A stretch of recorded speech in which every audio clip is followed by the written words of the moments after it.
beaucoup de choses ont déjà été dites sur le concept de polarité par Dominique et par Jean-Michel. Donc je vais reprendre un petit peu les choses, peut-être de façon un petit peu plus simple et peut-être plus accessible pour les gens qui connaissent un petit peu moins, surtout sur cette notion de polarité, parce que bêtement, je me suis demandé ce que c'était une polarité. Je n'ai pas épluché 25 conférences de Steiner, mais j'ai regardé dans le dictionnaire. Et dans le dictionnaire, on trouve la qualité, c'est ce qui permet de distinguer... la polarité, c'est la qualité qui permet de distinguer les deux pôles d'un générateur. Donc déjà, c'est important cette notion-là. Ça veut dire qu'il y a quelque chose qui apparaît, quelque chose qui se génère entre deux pôles opposés. Donc c'est pas vraiment c'est pas des choses contraires, mais c'est pas des choses qui se percutent de façon stérile, mais au contraire, c'est des choses qui génèrent quelque chose de nouveau. Donc déjà, si vous voulez vraiment avoir, et les graphiques de Jean-Michel tout à l'heure sur la courbe nous ont montré ça, si vous voulez vraiment avoir quelque chose de nouveau qui se crée dans vos vignes, c'est bien d'utiliser la bouse de corne. Et c'est indispensable aussi d'utiliser la silice de corne, les deux pôles, pour créer la nouveauté.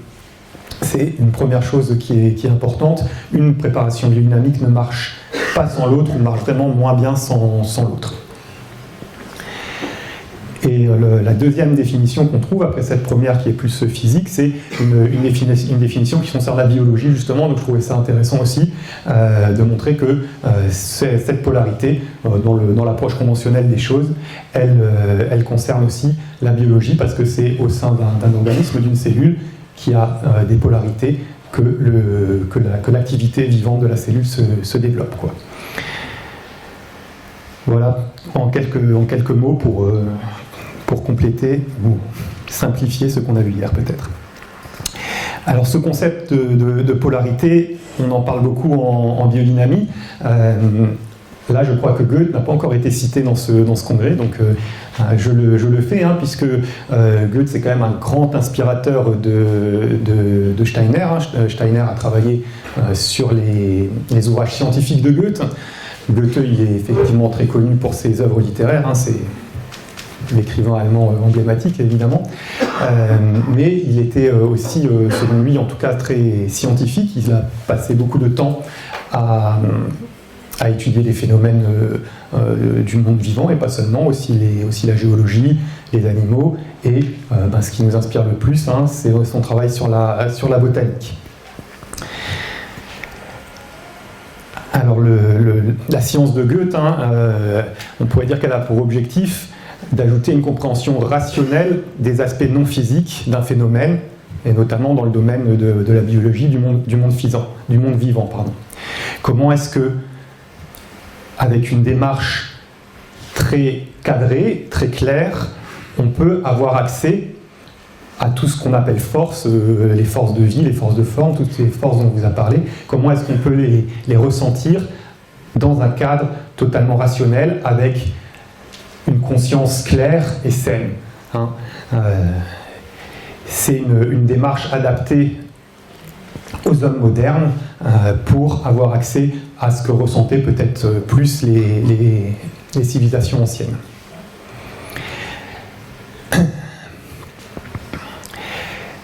Goethe, donc vous voyez ces dates, c'est l'essor de la méthode scientifique à ce moment-là. Mais Goethe dit d'abord qu'il se méfie beaucoup des théories et des lois scientifiques qui peuvent très vite nous enfermer dans un modèle de pensée duquel on a du mal de s'extirper ensuite, quoi. Et Jean-Michel vous a parlé de philosophie. Moi, je veux dire un petit mot de physique, peut-être, pour illustrer ça, parce que c'est vrai qu'aujourd'hui encore, on est très, très, très imprégné de la physique plutôt de Newton, finalement, avec cette théorie de la gravitation qui met en jeu une force, une soi-disant force de gravité. Donc ça date d'il y a 350 ans. Et on est encore vraiment très marqué par cette approche des choses, alors qu'il y a plus de 100 ans, une nouvelle théorie est venue là-dessus, hein, bien sûr avec Einstein, et aujourd'hui la physique dit qu'il n'y a pas vraiment de force, mais qu'il y a des relations entre les phénomènes, que le temps et l'espace sont eux-mêmes un phénomène. Donc ça, c'est vraiment quelque chose qui est totalement révolutionnaire.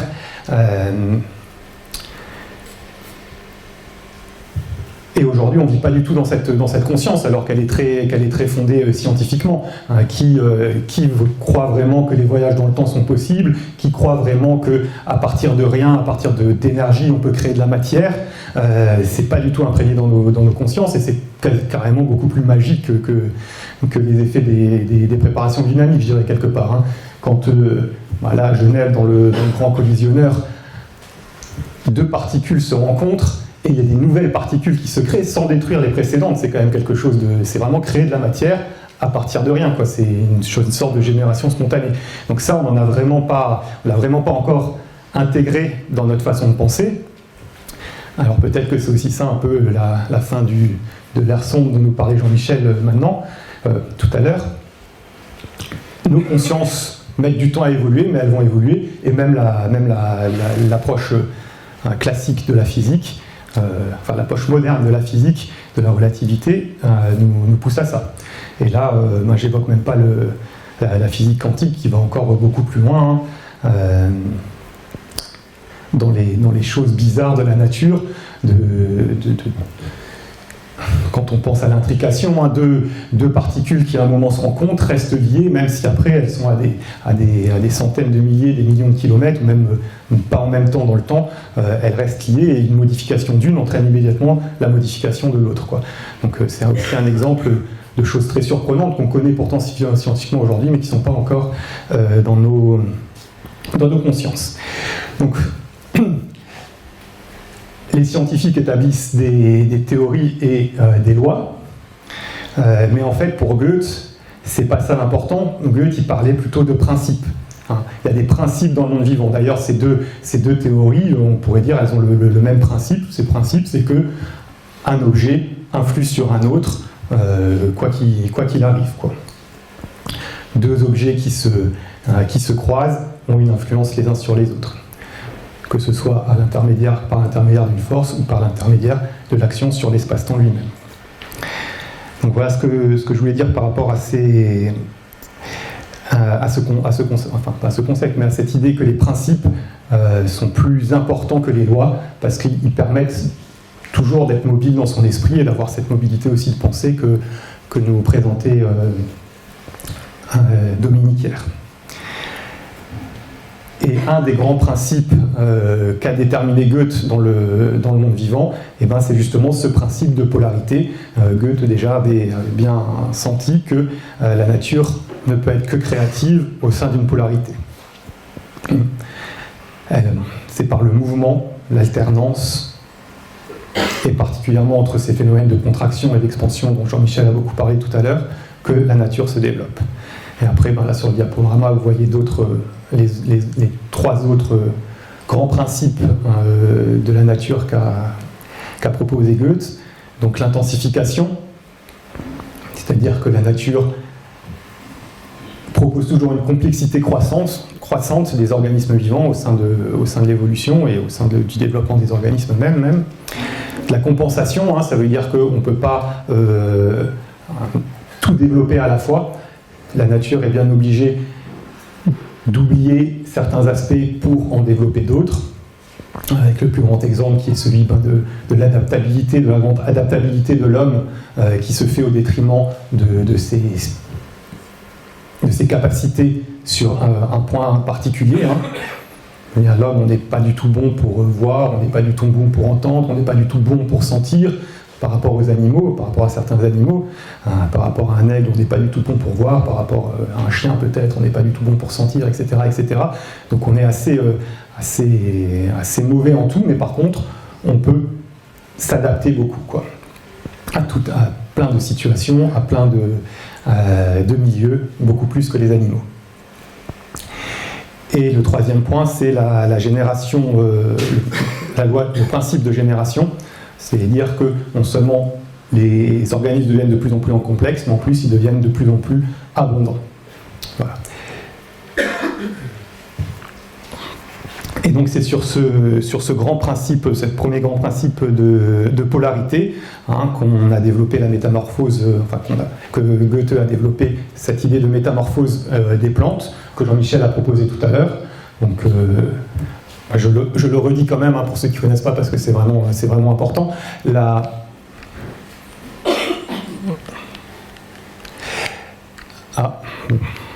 T'avais raison, il ne marche pas.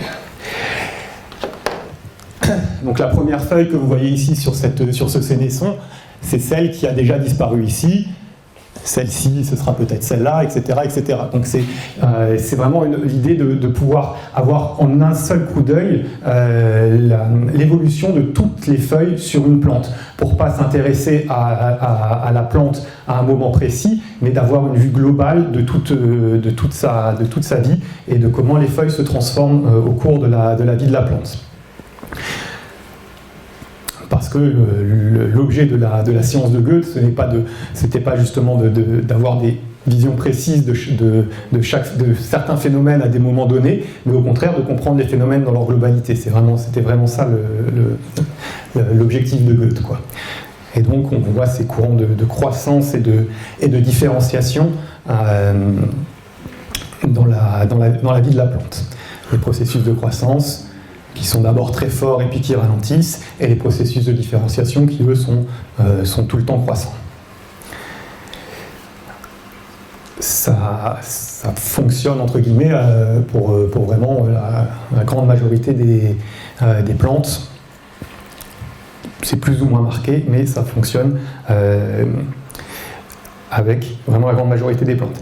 Est-ce que ce qu'a moins abordé Jean-Michel tout à l'heure, c'est aussi l'idée que tout est feuille, c'était une expression de Goethe, il a dit tout est feuille dans la plante. Et en fait, c'est vraiment parce que c'est par métamorphose successive de la feuille qu'apparaissent tous les organes de la plante, et dans certaines plantes, ça se voit mieux, par exemple avec la pivoine, on peut voir comment les pétales, comment les feuilles deviennent des sépales, comment les sépales deviennent des pétales, parce qu'on a des organes un peu intermédiaires entre chacun. Donc une esquisse qui montre ça, et comment ces métamorphoses d'une feuille à l'autre se font sous l'influence de ces deux grands courants, force ou différenciation.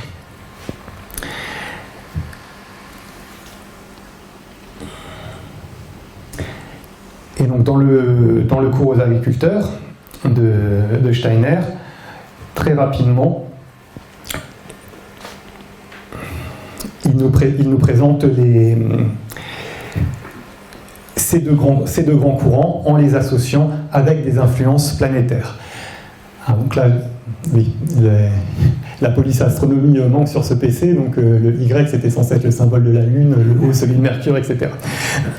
Donc directement, de façon assez rapide, dans déjà la deuxième conférence du cours, Steiner expose que Lune, Mercure et Vénus sont les planètes qui stimulent, qui portent les forces qui stimulent les forces terrestres. Il appelle ça les forces terrestres, et ce sont ces forces de vie, de ces processus de croissance dont on a déjà parlé dans ce congrès. Et ces planètes infrasolaires, donc qui circulent entre le Soleil et la Terre, stimulent donc la croissance et la reproduction des plantes. A l'inverse, Mars, Jupiter et Saturne, qui sont des planètes plus lointaines, peut-être qui ont plus de rapport aussi avec le cosmos lointain, elles stimulent des forces qu'il appelle cosmiques dans le cours aux agriculteurs, et ce sont plus les forces qui sont liées à la forme, les forces de structuration, et aussi les forces et aussi ce qui va donner la qualité alimentaire, la résistance des maladies, ce qu'on appelle aujourd'hui les composés secondaires dont nous parlait Jean-Michel tout à l'heure. Eux s'élaborent sous l'influence de ces planètes plus lointaines. Et elles agissent sur Terre à travers le quartz, alors que les forces terrestres agissent sur Terre à travers le calcaire. Tous les sols étant suffisamment pourvus en quartz ou en calcaire pour refléter, on pourrait dire, ces forces de croissance ou ces forces de différenciation venues de ces deux groupes de planètes différents. Donc la petite illustration que vous avez ici, ce qu'on appelle les foraminifères, c'est des algues planctoniques, des petites algues unicellulaires qui font une coquille avec du calcaire. Et c'est à mettre en regard avec d'autres algues qui leur ressemblent beaucoup, qu'on appelle des radiolaires, qui elles forment leur coquille avec de la silice, des substances plutôt siliceuses, qu'on appelle des radiolaires. Et donc là, c'est vraiment très flagrant de voir comment ces radiolaires montrent des formes très, très pointues, très, très différenciées, très découpées, on pourrait dire, par rapport aux foraminifères qui, elles, ont des coquilles qui sont beaucoup plus rondes, beaucoup plus dans l'étalement des formes que dans la précision. Donc ça à mettre en rapport avec le calcaire. Et puis dans chaque plante, on peut voir si essayer de percevoir les plantes de cette façon. Est-ce qu'elles ont des caractéristiques plutôt terrestres ou des caractéristiques plutôt cosmiques, Donc là, en haut, c'est de la luzerne. Toutes les légumineuses montrent plutôt des caractères terrestres, avec des feuilles plutôt rondes, des floraisons qui ne sont pas très spectaculaires en général. En dessous, vous avez la bardane, toutes ces fleurs, toutes ces plantes qui poussent dans des zones humides, ripicile ou mégaphorbier, on peut dire, sont souvent, la plupart du temps, des plantes qui montrent des caractères terrestres, qui sont liés à l'eau et qui ont des grosses capacités de croissance, qui font des grandes feuilles rondes, etc. Donc ça, c'est des plantes plus marquées par l'aspect terrestre des choses, et les plantes plus marquées par l'aspect cosmique des choses sont des plantes qui vont avoir des découpages beaucoup plus précis, des floraisons plus spectaculaires. Voilà, l'Achillée millefeuille, dans les plantes des préparations biodynamiques, c'est peut-être celle qui exprime le plus le caractère cosmique, avec cette structuration très, très précise qu'elle présente. En haut à droite, c'est la prêle des champs. La prêle des champs, elle, ce qui est spectaculaire, et peut-être pourquoi elle est si active, c'est que c'est une plante qui pousse justement dans des milieux qui sont plutôt terrestres, avec de l'eau, des forces de vie, des forces de croissance importantes, mais qui n'exprime pas ça dans son geste, de la façon dont elle pousse, dans la façon dont elle s'exprime sur Terre. C'est-à-dire que on voit là, sur la prêle, des formes très découpées. Elle est très riche en silice également, et elle porte le cosmique de façon importante. Donc, c'est certainement ça qu'on met en œuvre quand on fait les décoctions de prêle, que ce soit sur le sol ou que ce soit sur des plantes. C'est vrai, il y a toujours la substance, mais il y a la force que porte la substance aussi. Donc on extrait la silice et on porte les forces cosmiques vers le sol ou vers les plantes grâce à ces décoctions de prêle, on pourrait dire. Voilà, ça c'est quelque chose qu'avait évoqué Jean-Michel aussi, mais c'est vrai que le blé et la façon dont les blés ont évolué ces dernières dizaines d'années, elle montre très bien comment notre agriculture moderne n'est tournée que vers le terrestre quelque part, puisque si on cherche du rendement, c'est plutôt le terrestre qui est là derrière, et des blés anciens qui étaient plus hauts que les personnes, étaient très riches en silice, étaient très structurés, ne craignaient pas l'averse, ou beaucoup moins que les... Non, on ne peut pas dire beaucoup moins que les blés modernes, parce que les blés modernes sont beaucoup plus petits. Mais si on imaginait les blés modernes avec la taille des blés anciens, c'est sûr qu'ils ne tiendraient pas debout bien longtemps. Et la teneur en silice des pailles de blé a aussi largement diminué avec le processus de sélection qui mène au blé moderne, qui sont beaucoup plus petits, beaucoup moins structurés, mais qui ont des épis plus gonflés, on pourrait dire. Mais gonflés de quoi, C'est cette question de la qualité qu'a évoqué Jean-Michel. On on a peut-être des gros rendements, mais si c'est pour que la moitié de la population soit allergique au gluten, eh ben, on n'a pas gagné grand-chose par rapport au blé ancien. Donc voilà, c'est encore une illustration de ces processus de croissance et des processus de différenciation et des qualités alimentaires auxquelles ils mènent.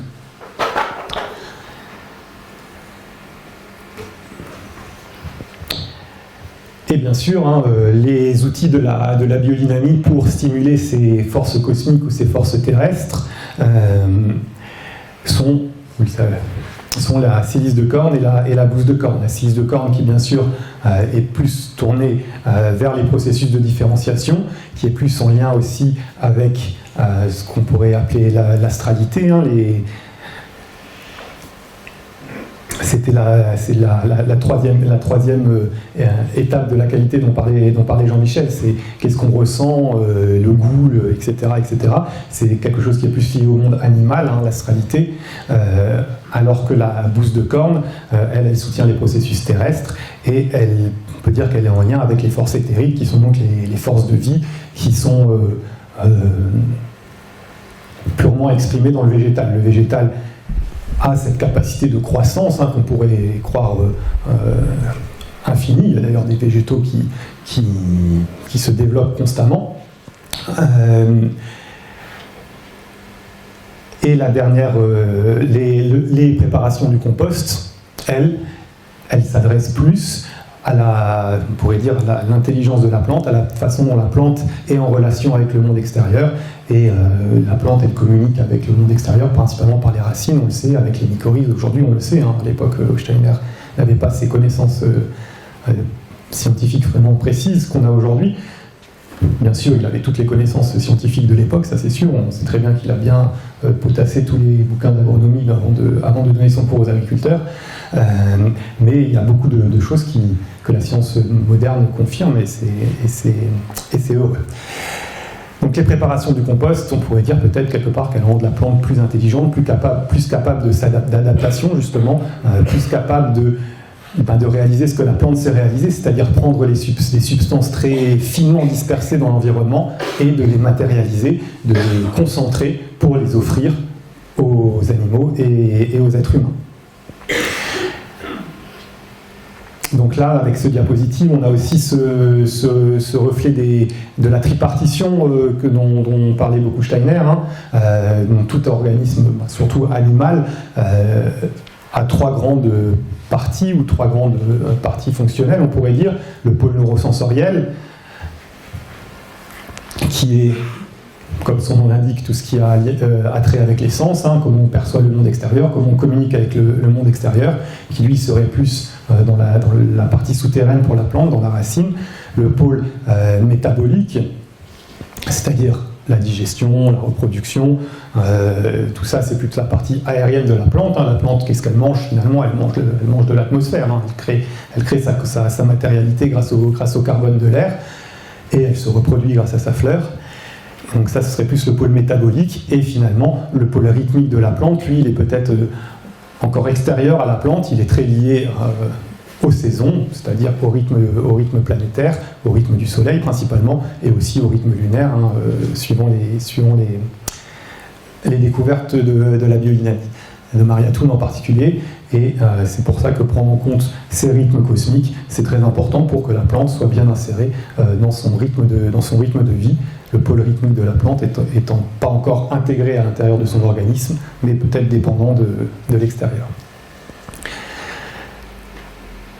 Je vais développer un petit peu maintenant ces deux préparations, bouse de corne et silice de corne.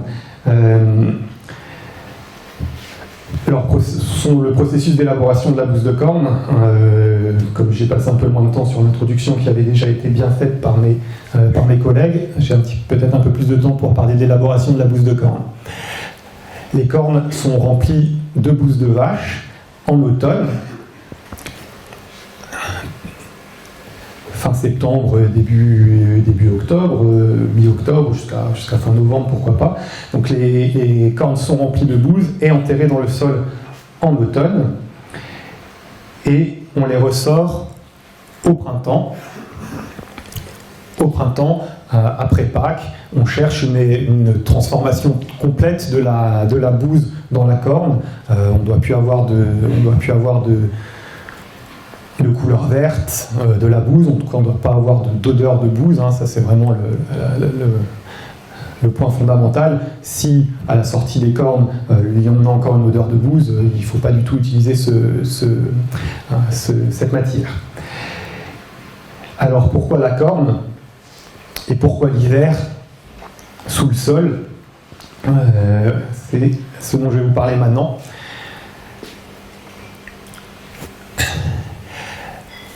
La corne de la vache, à quoi est-ce qu'elle peut servir à l'animal? Quel est son rôle?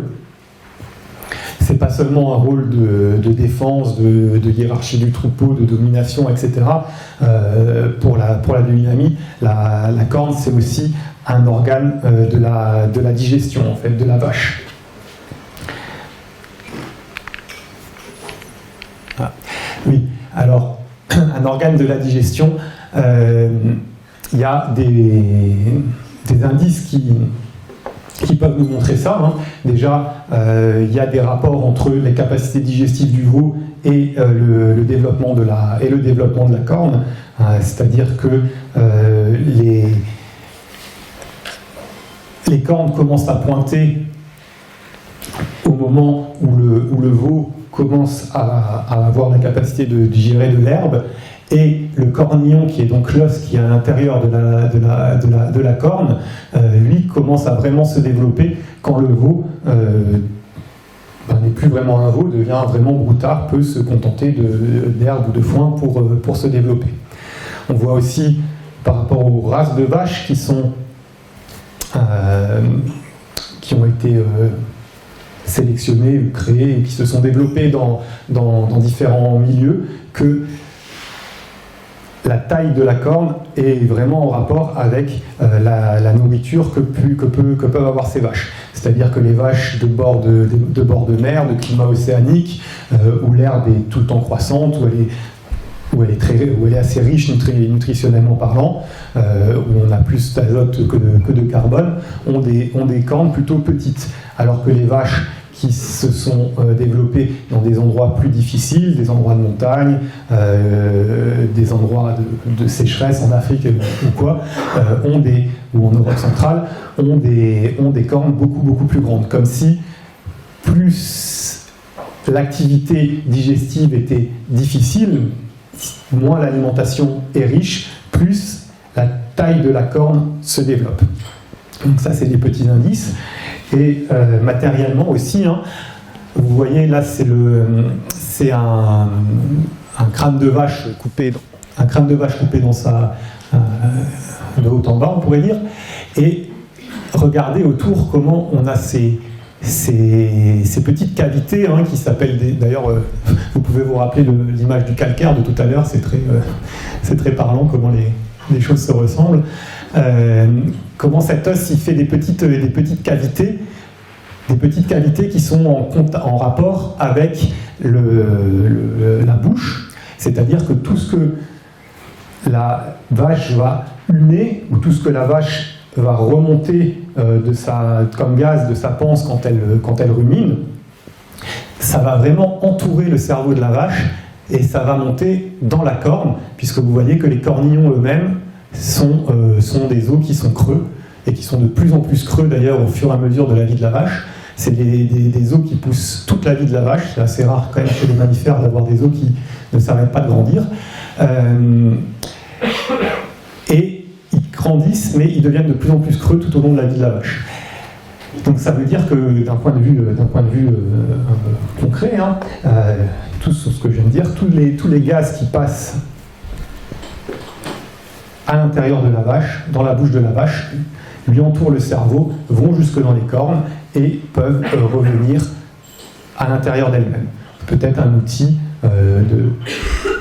d'analyse pour la vache, pour vraiment bien savoir ce qu'elle mange, comment ça se passe autour d'elle, et également comment ça se passe à l'intérieur d'elle, comment sa digestion se développe. Donc tout ça, c'est explicité dans une petite revue dans une petite brochure du FIBEL, donc l'organisme suisse de recherche en nature biologique, qui s'appelle l'importance des cornes chez les bovins. Et c'est effectivement ce qu'on trouve dans le cours aux agriculteurs. Hein. Steiner, il dit les cornes ne sont pas là pour mettre l'animal en contact avec l'extérieur. Ce n'est pas des antennes cosmiques qui relient l'animal à l'environnement extérieur, mais au contraire, c'est comme des bouchons qui empêchent toutes les énergies, toutes les forces libérées lors de la digestion de s'échapper dans l'environnement. Donc, comme si les forces libérées par lors de la digestion de la vache sont reflétées par les cornes et sont réintégrées dans son processus digestif, qui fait peut-être toute la richesse d'une bouse de vache, toute la richesse fertilisante d'une bouse de vache, qui est quand même un amendement en tout cas plus durable que celui du cheval ou d'animaux qui n'ont pas de cornes. Donc la bouse est déjà une première fois chargée dans ses forces éthériques, astrales, ses forces de vie, ses forces de structure, ses forces de forme, sont déjà bien concentrées dans la bouse par le processus de digestion de la vache. Et ensuite, quand on élabore la bouse de corne, on peut se représenter les choses comme ça. Si ça c'était l'organisme Terre en général, on a vu hier que le sol est plus vitalisé et plus énergétisé, on pourrait dire, pendant l'hiver. Alors ça, c'est sans doute en lien aussi avec la course du soleil, hein, qui entraîne avec lui les forces de vie, enfin les forces en général de vie et de forme sous le sol en hiver, et qui les expulse en dehors du sol au printemps. Donc tout ce qui se trame, tout ce qui se prépare dans le sol en hiver surgit au printemps dans la végétation. Donc printemps, été, automne de nouveau.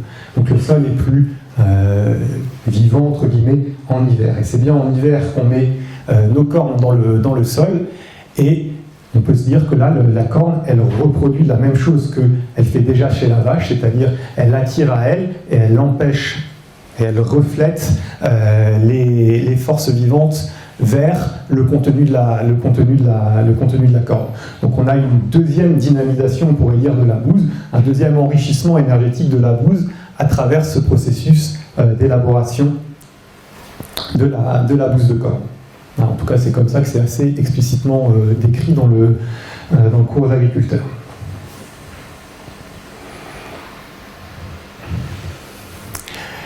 Pour éviter que toutes ces forces, que toutes ces énergies emmagasinées dans la bouse de corne ne se dispersent, on a une façon assez particulière de conserver la bouse de corne. On la place dans des caisses à double paroi qui sont pleines de tourbes sèches, qui est censé justement éviter ce rayonnement, cette dispersion de l'énergie de la bouse de corne, de la force de la bouse de corne. Donc ça, c'est important, surtout quand on débute. Soit on s'équipe on construit une petite caisse comme ça, soit on commande la bouse de corne et on l'utilise quand on la reçoit le plus rapidement possible, pour éviter qu'elle ne se dévitalise.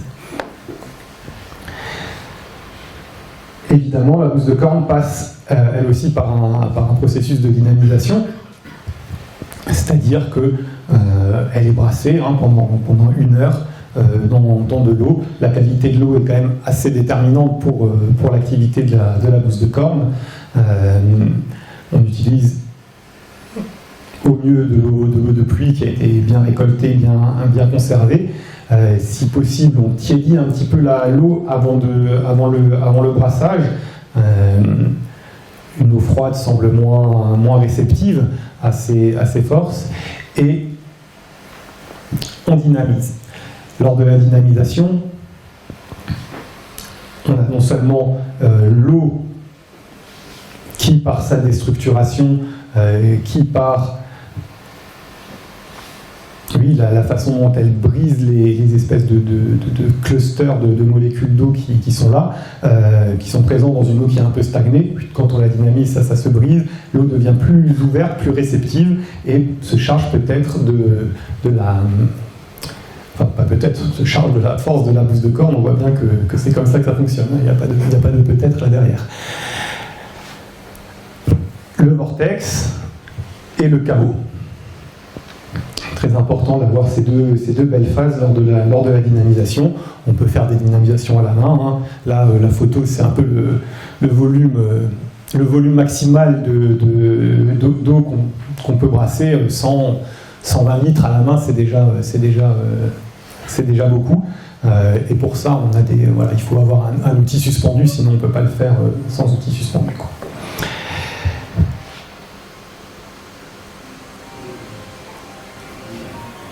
Ensuite, la bouse de corne, évidemment, est apportée au sol.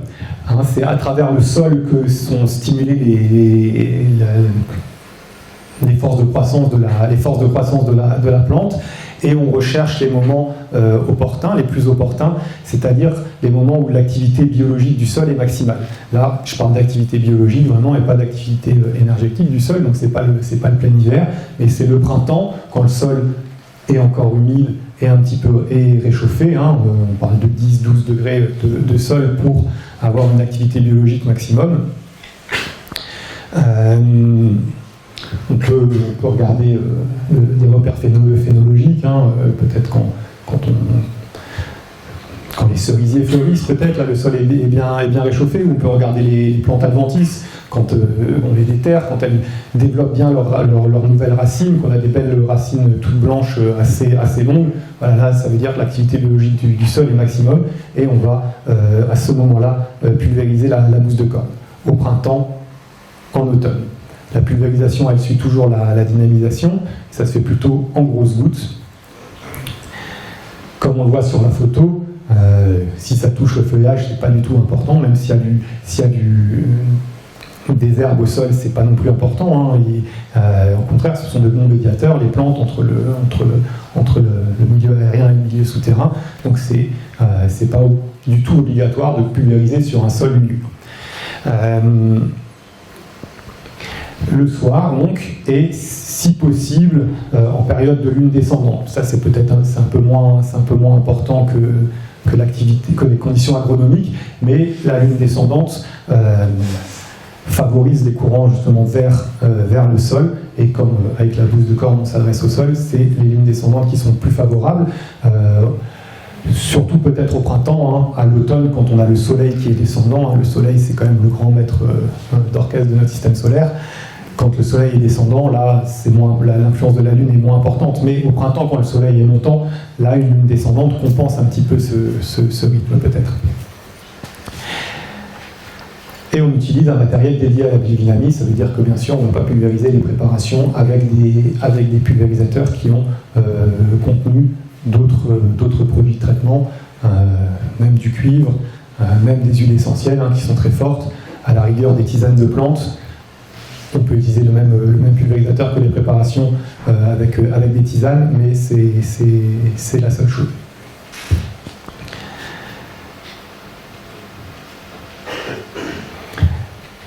Par rapport aux conditions sèches qu'on rencontre ces dernières années, notamment les printemps un peu secs qu'on peut avoir, si on ne trouve pas justement ce moment d'activité biologique maximale dans le sol, parce que le sol est déjà trop sec quand il est réchauffé, on peut passer par la vigne elle-même pour quand même stimuler ces processus de croissance, stimuler aussi l'enracinement de la vigne avec la bouse de corne ou la bouse de corne préparée.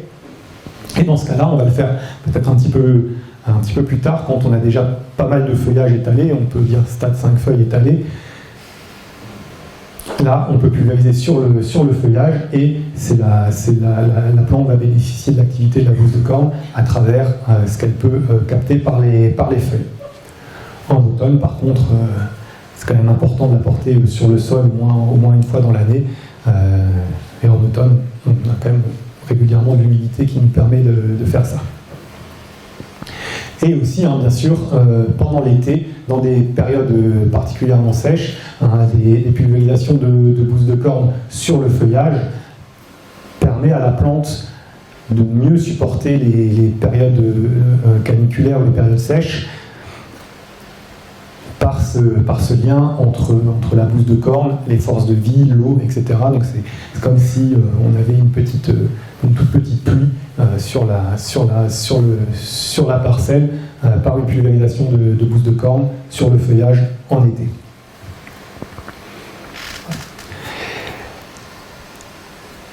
Si les vignes sont affaiblies par des virus, si elles ont des signes de chlorose, etc., on peut utiliser ce qu'on appelle la bouse de corne renforcée ou bouse de corne urtica, c'est-à-dire qu'on quadruple les doses de bouse, donc c'est plutôt 400 grammes hectare, et on va dynamiser ça dans une tisane d'ortie et non pas dans de l'eau pure. Je pense qu'avec un extrait fermenté d'ortie, ça marcherait très, très bien aussi. Donc tisane ou extrait fermenté d'ortie, dynamisé avec une plus forte dose de bouse de corne, va vraiment aider les plantes qui sont faibles à retrouver de la croissance. Donc ça c'est en plus de ce qu'on a du schéma classique de pulvériser sur le sol avant cette intervention-là, quoi. Donc classiquement on pulvérise sur ces parcelles qui pourraient être faibles, classiquement on pulvérise sur le sol, et on revient plus tard, quand il y a plus de feuillage, pour pulvériser cette préparation renforcée sur la plante.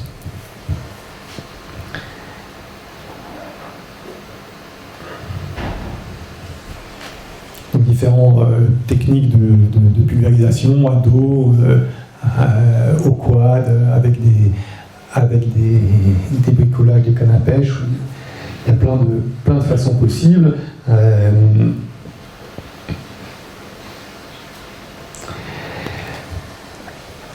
Et bien sûr, le rôle de la bouse de corne, on a bien compris, accompagner le processus de croissance de la plante, stimuler la vie de la plante dans le sol, hein, c'est comme ça aussi que c'est dit dans le cours d'agriculteur, et là c'est très intéressant aussi parce que aujourd'hui, comme je vous le disais tout à l'heure, on sait bien que bien malin qui arriverait à faire la différence entre ce qui est vraiment du sol et ce qui est vraiment de nature minérale et ce qui est vraiment de la plante, parce que la façon dont les racines se prolongent avec les mycorhizes, la façon dont la plante nourrit son microbiote racinaire, hein, la plante est tout à fait capable de choisir les substances qu'elle va sortir de ses racines pour nourrir tel type de microbes dans le sol.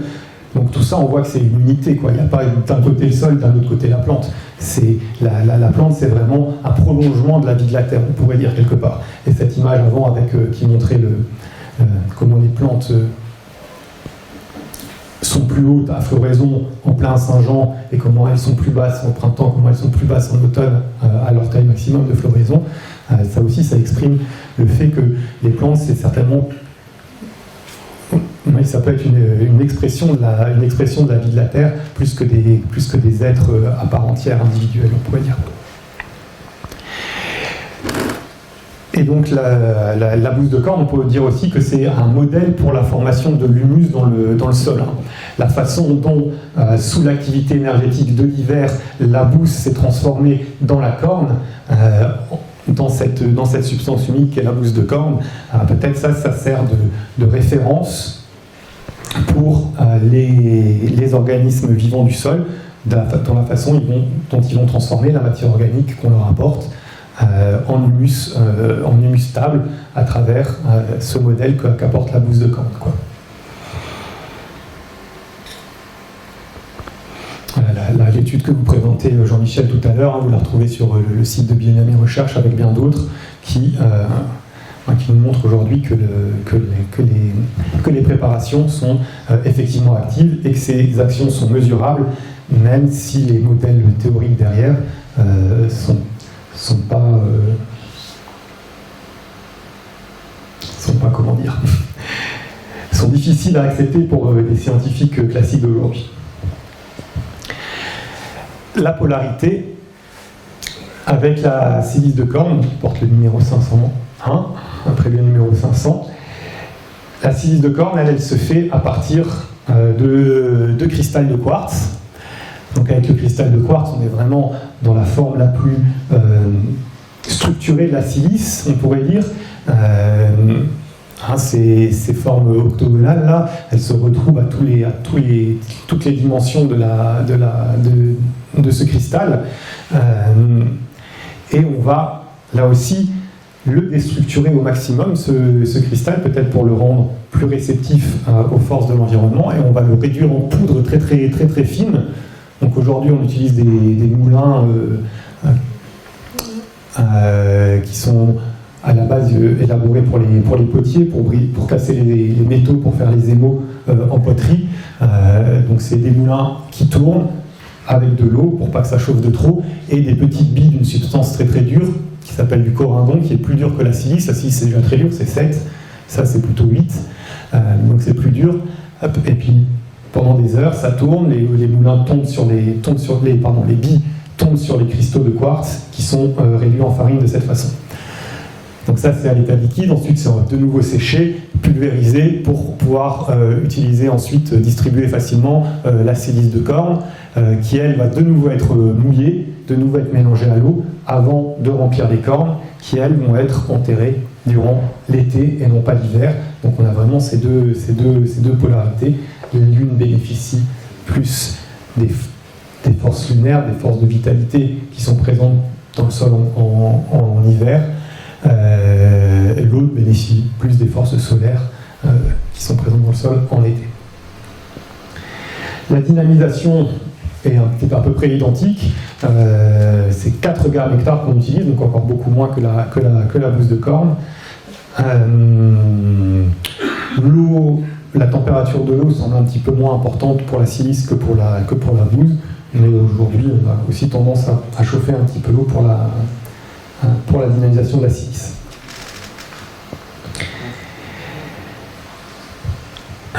Et je pense que l'emploi de la silice de corne est plus varié que celui de la bouse.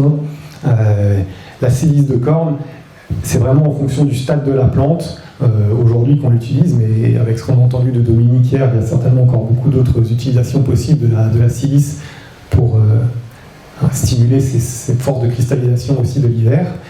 Mais classiquement, aujourd'hui, on est là dans nos pratiques, on pulvérise en fonction du stade de la plante. C'est-à-dire que c'est très important déjà de passer assez tôt la silice de corne, et notamment dans les environnements plus chauds, plus secs, où on peut avoir des craintes, même si ça ne se révèle pas vraiment justifié, mais on peut toujours avoir des craintes d'apporter encore une impulsion solaire dans un climat sec et ensoleillé. Mais par contre, si on le fait assez tôt au printemps, quand la plante est encore poussante, qu'il y a encore un peu d'eau dans le sol tout de même, là on va informer la plante peut-être à ces conditions de sécheresse et de chaleur qu'elle rencontrera plus tard. Et d'un point de vue aussi physico-chimique, les tissus se renforcent sous l'effet de la silice de corne, on a moins d'évapotranspiration et une meilleure gestion de l'eau par la plante. D'ailleurs, c'est assez surprenant de voir comment aujourd'hui l'agronomie se réintéresse un petit peu à la silice, qui avait été oubliée pendant des décennies.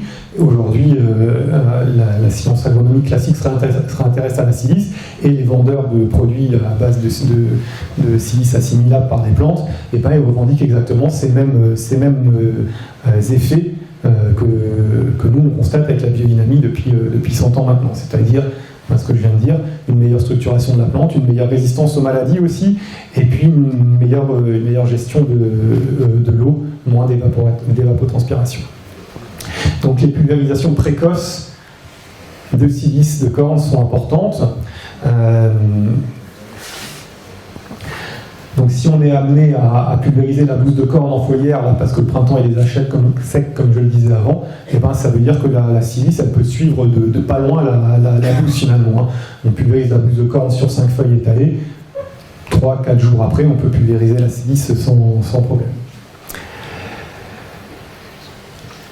Après, en vigne, on parle toujours de l'encadrement de la fleur, donc avant la fleur, après la fleur, pour stimuler la résistance de la plante à ce moment-là, quand elle est un petit peu à la baisse. Et ensuite, tout cet aspect maturation des fruits aussi, donc quand les fruits changent de couleur, ou quelques jours, quelques semaines avant la vendange, c'est aussi des moments propices pour utiliser la silice de corne pour encourager la qualité alimentaire. Et cette pratique aussi de silice après vendange, et même bien après vendange, entre le moment où les fleurs ont changé de couleur, au moment où les feuilles changent de couleur jusqu'au moment où elles tombent, la silice qu'on peut appeler silice d'abscission, parce que justement elle aide la chute des feuilles dans le bon rythme de vie de la plante, ou la silice de mise en réserve, parce qu'elle aide aussi justement la plante à reprendre les substances qu'elle avait dans ses feuilles pour les stocker dans les bois et dans les racines. Donc ça c'est l'utilisation de la silice de corne après vendange.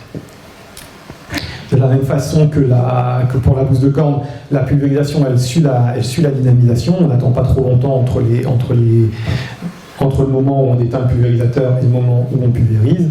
Là où la bouse de corne se faisait plutôt en grosses gouttes, la silice de corne plutôt en fin brouillard, c'est plus une création d'ambiance.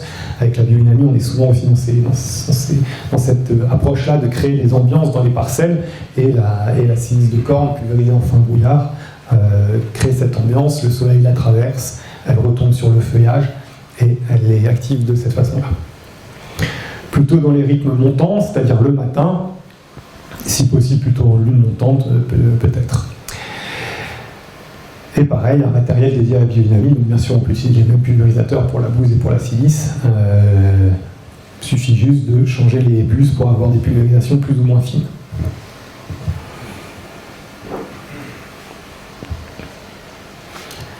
Quelques images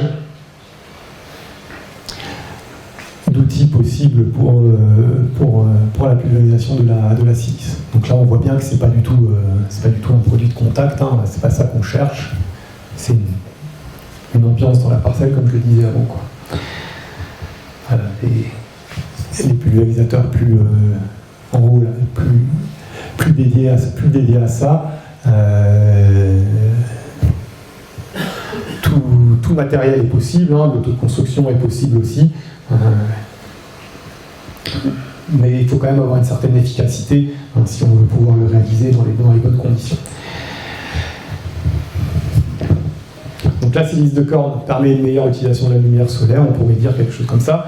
Ça favorise la structuration, vous l'avez bien compris, accompagner le processus de différenciation de la plante, augmenter la qualité alimentaire, comme on en a parlé bien avant, et même des résultats qui peuvent être visibles, hein, sur le port de la plante, hein, des apex qui se redressent chez la vigne, chez les courges dont on parlait avant, des feuilles qui retrouvent un peu leur dynamique de jeunesse, hein, qui se redressent aussi, qui se redressent vers le ciel, etc. Dans les maraîchages, hein, ça se voit aussi, hein, avec les tomates qui remontent leurs feuilles et qui font aussi plus d'aération dans vos vignes, hein. Si les feuilles sont un petit peu plus dressées, on n'a pas des rideaux qui arrêtent l'air et qui entretiennent l'humidité, donc peut-être rien que par ça on a un effet sanitaire intéressant.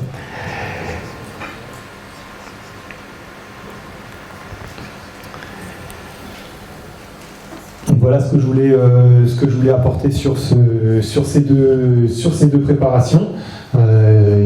Il y a encore beaucoup de choses à découvrir évidemment et à tester, mais aujourd'hui c'est nos pratiques les plus usuelles là, que je viens de vous présenter.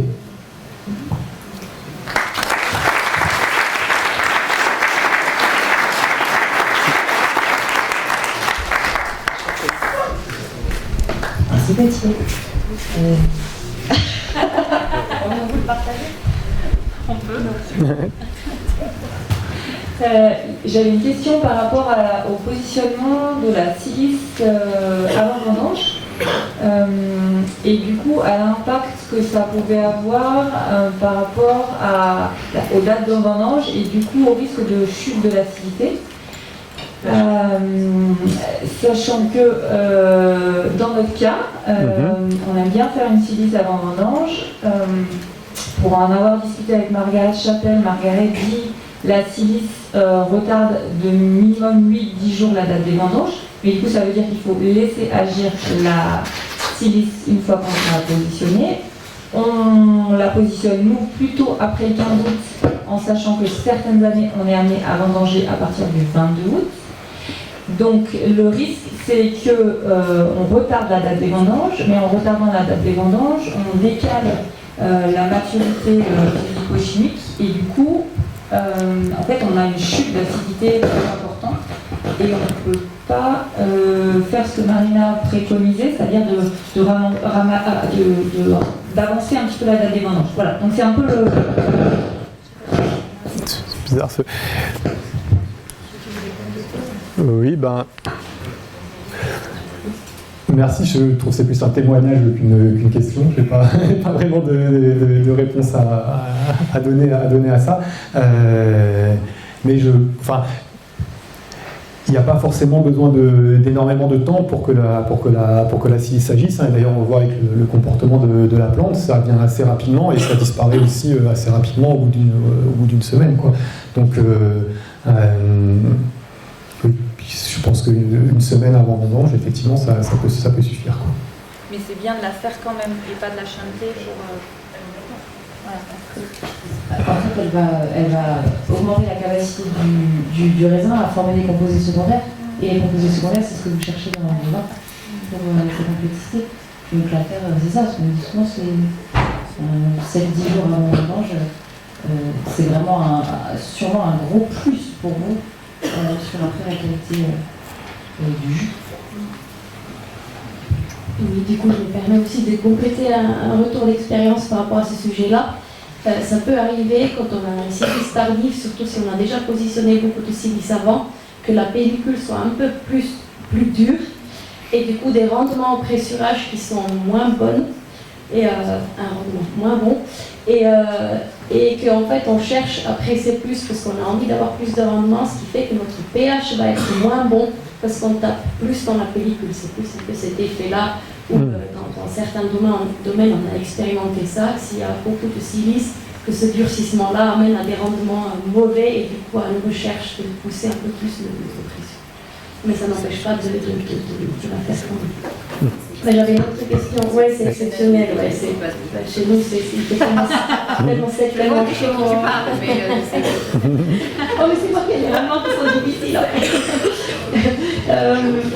J'avais une autre question qui est plus par rapport au drone qu'on a évoqué hier, pulvériser les préparats par drone. Est-ce que quelqu'un a déjà un retour là-dessus? Est-ce qu'on peut enlever le facteur humain un petit peu dans ça et entre guillemets déléguer ça avec un passage de drone? Merci. Oui, donc en France, non, on n'a pas d'expérience avec ça, mais ça rejoint peut-être un petit peu aussi la question de la machine à dynamiser, quoi. C'est sûr que Jean-Michel aussi a beaucoup insisté sur l'accompagnement de tout le processus par l'humain, c'est certainement important.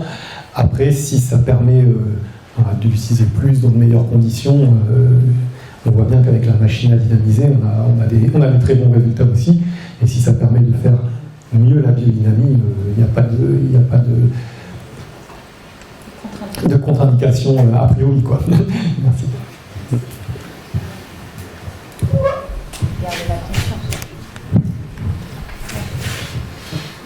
Votre belle présentation m'amène à poser des questions sur les plans de vigne. Et je me posais la question si ça pouvait être intéressant. Donc en même temps qu'on fait le pralinage des talons des plants de vigne avant mise en pépinière avec la 500, de directement appliquer une silice sur la partie aérienne pour tout de suite apporter cette dualité. J'aimerais faire cet essai, je ne sais pas ce que vous en pensez. Alors là, je pense qu'il faut faire assez attention parce que on remarque que la silice de corne appliquée sur des plantes qui ne sont pas déjà poussantes, justement, qui n'ont pas eu cet élan de vitalité, ça peut être assez néfaste pour elles de les bloquer dans leur croissance, quoi. Donc en fait, c'est vraiment pas conseillé de pulvériser de la silice sur des plantes qui n'ont pas déjà un élan vital important, quoi. Donc là, à essayer peut-être, mais Petit essai. Un petit essai, voilà.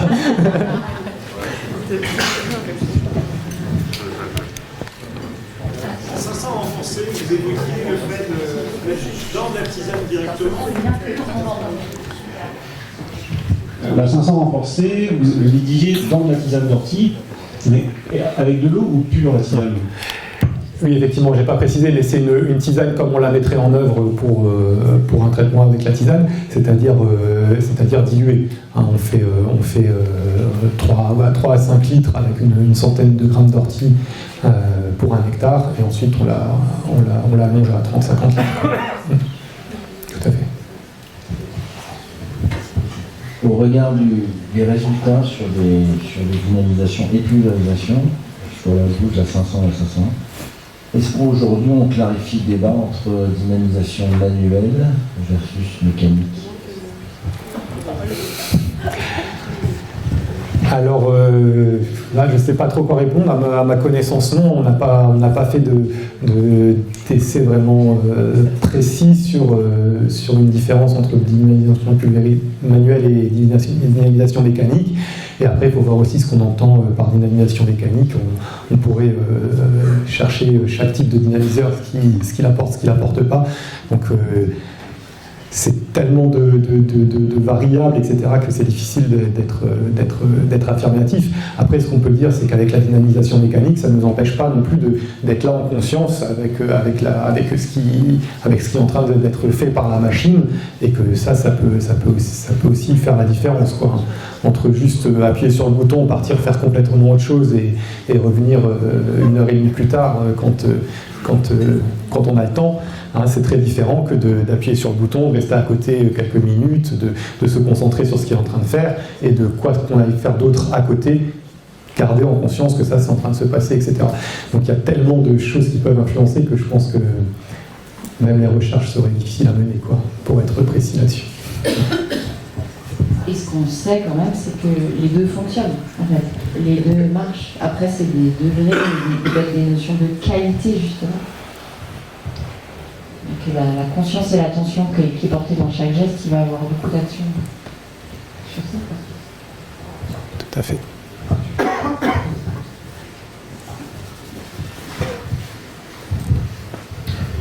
Bonjour. Et du coup, on m'a dit une fois que la housse de cône se dynamisait dans un dynamiseur en terre, et parce qu'en fait, les cuivres captaient les cations d'animaux.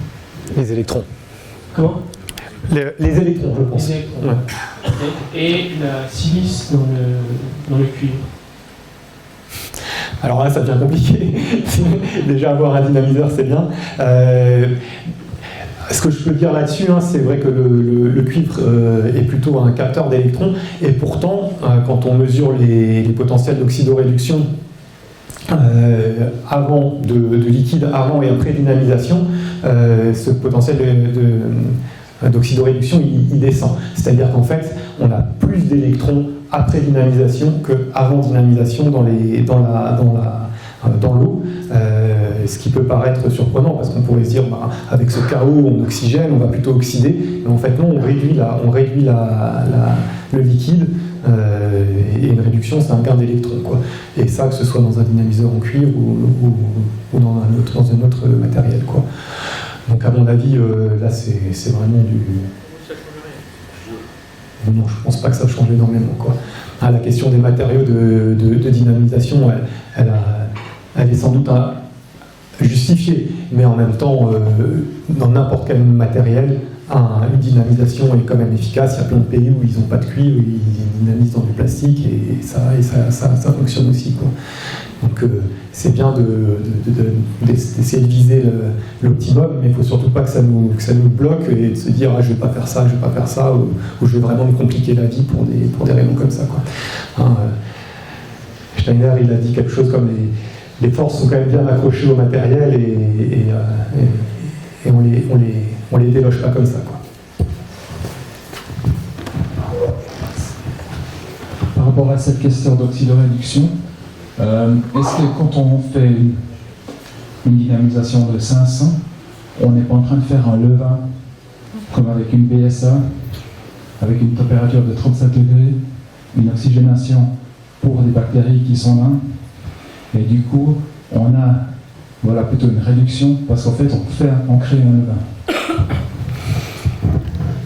Alors cette idée de levain, elle est intéressante, ça nous permet de nous donner une façon de penser, mais en même temps, les recherches qui ont été faites là-dessus, elles ont montré que si la bouse de corne pouvait avoir une action matérielle à travers des molécules et tout ça, c'est pas tant les bactéries qui, elles, sont pas du tout assez présentes dans 100 grammes de bouse de corne sur un hectare. Et bien sûr, elles n'ont pas le temps de se multiplier en une heure de dynamisation.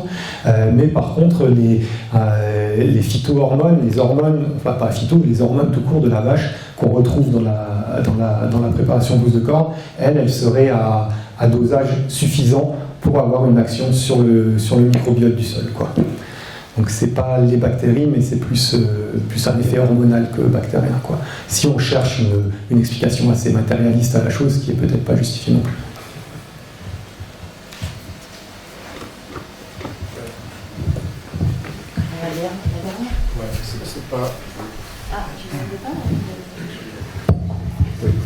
C'est pas vraiment une question, mais c'était une constatation sur la pratique de la biodynamie. Par exemple, pour la Sanson, l'état de réception du sol est primordial. On veut que ça soit humide, et ça m'est déjà arrivé d'attendre en fin de journée pour être dans le tempo, dans le rythme de la fin de journée. Et finalement, la journée avait été très chaude et venteuse.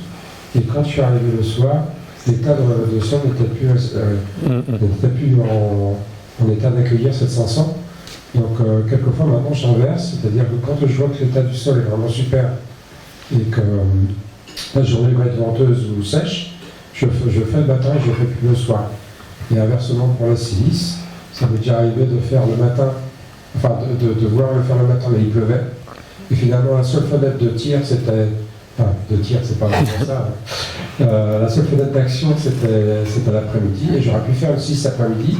Et je me suis interdit de la faire parce que je me suis dit, c'est pas dans le rythme du matin.